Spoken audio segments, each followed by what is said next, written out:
ওরে শ্যামলা বরণ গায়েরই রং, দীঘল কালো চুল, দুই নয়নের আলো যেন বেহেশতেরি ফুল।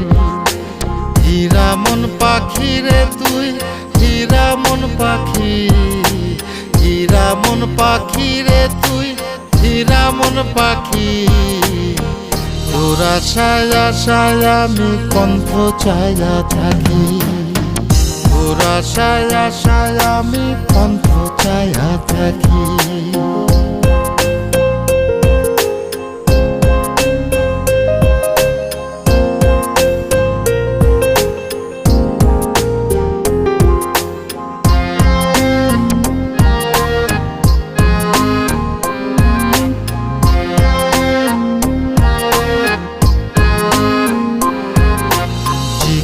চাকন গায়ের গড়ন